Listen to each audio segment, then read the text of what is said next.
آ کے بتایا جائے قوم کو کہ ہمارے تعلیمی نظام کو کس طرح برباد کیا گیا اور کس طرح ہم کو فکری غلام بنایا گیا.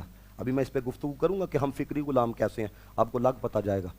چوتھی چیز, آ کے کوئی بندہ پیش کرے کہ ملک پاکستان کو استحکام کیسے نصیب ہو سکتا ہے, تاکہ قوم کو تیار کیا جائے, نوجوانوں کو. میں آپ کو بتاؤں, یقین مانو, آج بھی لوگوں کے اندر حب الوطنی موجود ہے, آج بھی حب الوطنی, اور جتنا اہل سنت میں موجود ہے, کسی دوسرے مسلک کے اندر کوئی بندہ حب الوطنی نہیں دکھا سکتا.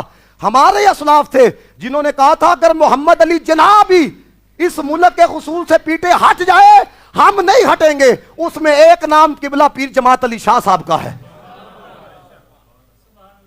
سمجھ رہے کہ استحکام کیسے مل سکتا ہے؟ پہلی چیز یاد رکھیے گا, میں آپ کے سامنے کچھ تاریخی باتیں رکھوں گا, کوئی ہوائی باتیں نہیں, کہ استحکام کیسے نصیب ہو سکتا ہے. بھائی اس ملک میں استحکام لانے کے لیے سب سے پہلی چیز یہ ہے کہ قرآن و سنت کا جو نظام ہے اس کا نفاذ کیا جائے. میں جو آیت پڑھنے لگا ہوں, سبحان اللہ کی صدا بلند کرنی ہے, کیوں؟ اللہ نے وعدہ کیتا ہے. اللہ وعدہ کر رہا ہے کہ میں استحکام کا وعدہ کرتا ہوں اگر تم یہ کرو گے. اللہ کہتا ہے یا ایھا الذین آمنوا ان تنصروا اللہ ینصرکم, اے ایمان والو اگر اللہ کے دین کی تم مدد کرو گے اللہ تمہاری مدد کرے گا. وَيُثَبِّتْ أَقْدَامَكُمْ, اور اللہ تعالیٰ تمہیں ثابت قدمی عطا فرمائے گا. مفسرین فرماتے ہیں یہ ثابت قدمی صرف دنیا میں نہیں اللہ عطا فرمائے گا, فرمایا جنگی میدان ہو اللہ وہاں پر بھی عطا فرمائے گا, ثابت قدمی اللہ پل صراط پہ بھی عطا فرمائے گا. آپ ذرا دیکھیں, چھوٹی سی ذرا بات سمجھنا جو میں آپ کو ٹیکنیکل سمجھانے لگا ہوں. وہ کیا ہے؟ جیڑا بندہ قرآن و سنت کے نفاذ کی بات کرے گا نا, وہ کہیں گے یہ جذباتی باتیں کرتے ہیں, ان کو پتہ ہی نہیں نظام دنیا کا کیسے چل رہا ہے. یہ کہتے ہیں سود ختم کرو, یہ کہتے ہیں جناب والا جڑا چوری کرے اس کے ہاتھوں, ان کو پتہ ہی نہیں نظام کیسے چلے گا. اس طرح تو ملک نہیں چلیں گے. ایسا ہے کہ نہیں؟ یہ ہیں وہ لوگ یہ جڑے صرف عقل سے کام لیتے ہیں. میں رات کو اقبال کو پڑھا تھا, اقبال کہتا ہے تیرے دل میں دل تو ہے لیکن میں اس کو دل اس لیے نہیں سمجھتا اسے میں مصطفیٰ نہیں ہے.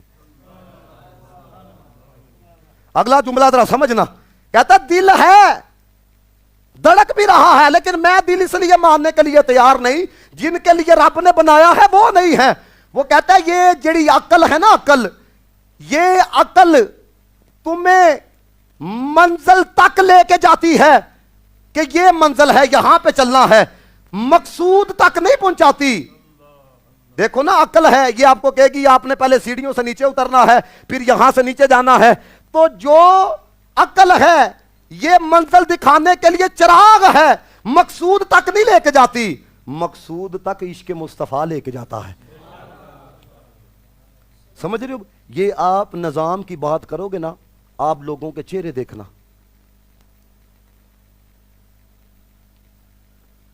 اب میں آپ کو بتاؤں, جب 1925 کو اعلیٰ حضرت کے جو شہزادے ہیں نا مولانا حامد رضا خان, انہوں نے ایک اجلاس منعقد کیا جس میں پورے برصغیر کے اہل سنت کے علماء نے شرکت کی. وہاں پر ایک تنظیم بنائی گئی جس کو آل انڈیا سنی کانفرنس کا نام دیا گیا, اور پتہ ہے اس کا صدر کس کو بنایا گیا؟ پیر جماعت علی شاہ صاحب کو. ناظم اعلیٰ کون تھے؟ مفتی نعیم الدین مراد آبادی رحمت اللہ تعالی علیہ. انہوں نے جگہ جگہ پہ جا کے دو قومی نظریے کی تبلیغ کی کہ ہمارا اور ان کے درمیان کتنا ڈیفرنس ہے, ہمارے اقدار میں اور ان کے اقدار میں کتنا فرق ہے. یہ چیزیں ابھی میں آگے چل کے بتاؤں گا کہ خرابیاں کیا کی. یہ ایسے نہیں 75 سالوں کے اندر ملک برباد ہوا, یہ تھوڑا تھوڑا کر کے یہ ساری بربادی ہوئی ہے. اس لیے جس محکمے کو ہاتھ ڈالتے ہیں, جڑی حکومت آتی ہے وہ کہتے ہیں یار جس محکمے کو ہاتھ ڈالتے ہیں اسی کے اندر کباڑا ہے, اسی کے اندر خسارہ ہے, اسی کے اندر نقصان ہے. یہ ایسے نہیں ہوا. اور آپ کو پتا ہے کہ جب 1946 کے اندر جب آل انڈیا سنی کانفرنس اس کا انعقاد کیا گیا, وہاں پہ یہ کہا گیا کہ اگر جانیں بھی دینی پڑیں گی ہم دیں گے, اور ملک کا حصول اس لیے کریں گے تاکہ وہاں پر قرآن و سنت کا نظام نافذ ہو اور ہم اللہ رسول کے احکام کے مطابق زندگی گزار سکیں، ہمیں کوئی چھیڑے نہ۔ اور خواجہ قمر الدین سیالوی کہتے ہیں کہ جب میں نے پاکستان بننے کے بعد میں نے خط لکھا نا قائد اعظم کو، تو اس کے اندر میں نے کہا کہ اللہ فرماتا ہے وَمَن لَّمْ يَحْكُمْ بِمَا أَنزَلَ اللَّهُ فَأُولَٰئِكَ هُمُ الظَّالِمُونَ، جیڑا اللہ کے نازل کردہ احکامات پہ عمل نہیں نہ کرتا، اس کو نافذ نہیں کرتا، وہ تو ظالمین میں سے ہے۔ فَأُولَٰئِكَ هُمُ الْفَاسِقُونَ، وہ تو فاسقین میں سے ہے۔ فَأُولَٰئِكَ هُمُ الْكَافِرُونَ، وہ تو کافرین میں سے ہے۔ یہ اللہ تعالیٰ قرآن کے اندر فرما رہا ہے۔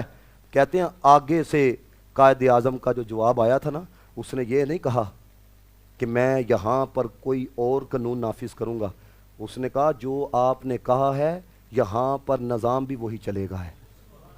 کون سا نظام؟ قرآن و سنت کا۔ آج آپ اوپر سے لے کے نیچے تک دیکھ لیں، آپ کو کہیں پہ نظام نظر آتا ہے؟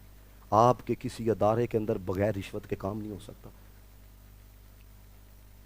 رویہ آپ دیکھو ہے، کیونکہ تربیت کوئی نہیں۔ یہ چیزیں کس نے بتانی تھی کہ پاکستان کیسے لیا گیا؟ ادھر جیڑا بندہ اونچی سیٹ پہ بیٹھتا ہے وہ نیچے والے کو غلام سمجھنا شروع کر دیتا ہے۔